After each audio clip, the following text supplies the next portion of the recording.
By the end of the Second World War, 115 Squadron of the Royal Air Force had lost more than 1,000 men.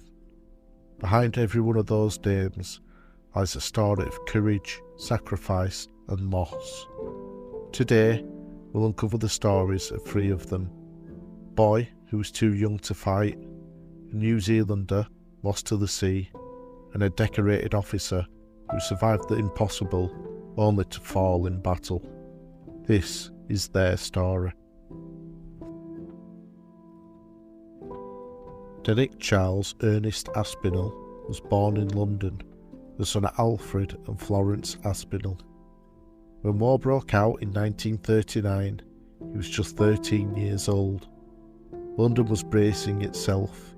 Blackouts, sandbags, gas masks, and the first bombing raids would soon shape daily life.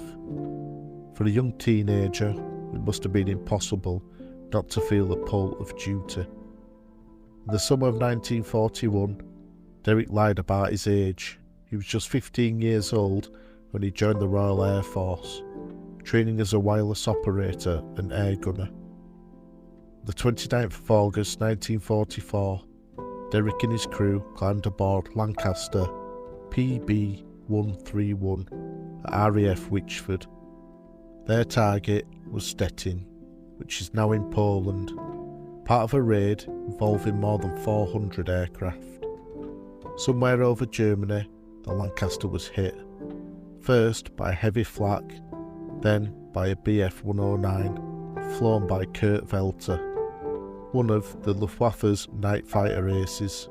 The aircraft went down in flames. There were no survivors. The average age of Derek's crew was just 20 years old. Derek himself was only 17 years old. He now rests at Poznan Old Garrison Cemetery. His family chose the inscription, "Peace, Heavenly Peace," with loved ones far away.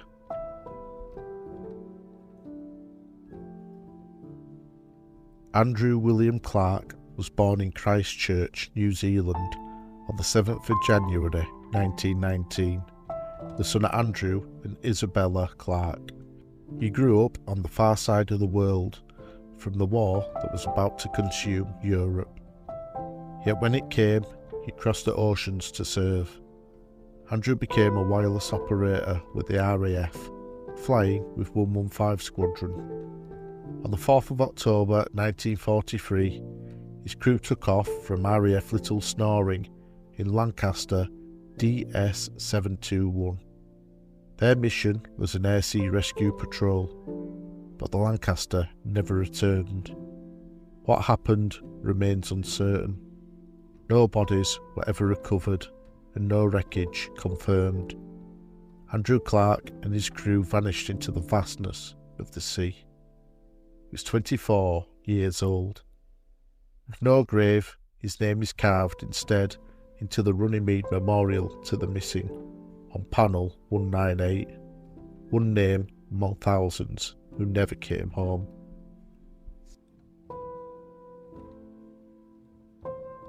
George Lionel Downer was born in 1920 in Ledbury, the son of Ernest and Ellen Downer.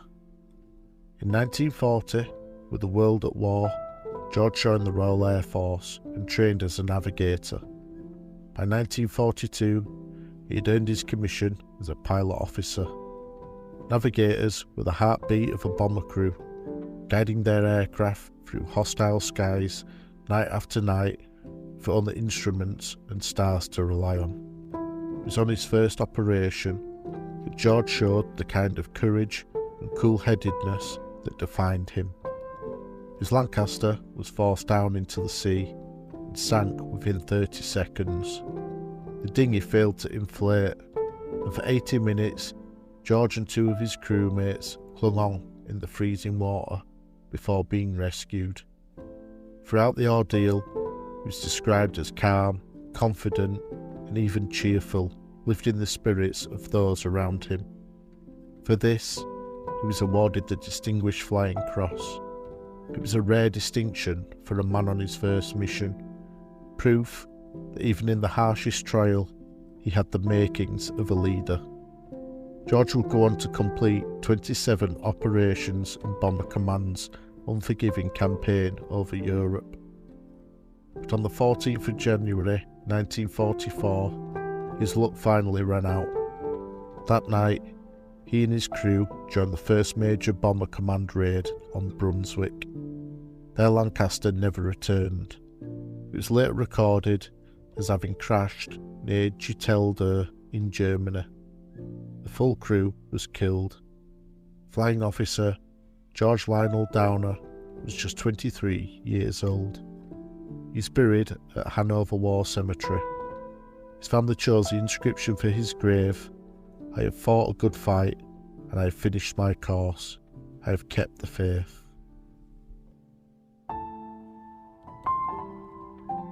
Three men of 115 Squadron. Derek Aspinall, just 17 years old, still almost a boy. Andrew Clark, a New Zealander, lost without trace. George Downer, a decorated officer who survived the impossible only to fall later. By the end of the war, more than 1,000 men of the squadron had made the same sacrifice. Their names matter. Their stories matter. And I want to hear from you. Do you think men as young as Derek should ever have been allowed to fly in combat, eager to do their duty? Or should there have been a firm cut-off age for combat service? And if so, what age? Please leave your thoughts in the comments, and don't forget to like, share and subscribe, so that their voices are never forgotten, lest we forget. If you like listening to the stories of the history of those who came before, then please give the video a like and subscribe to keep updated about future videos of the history of those who came before.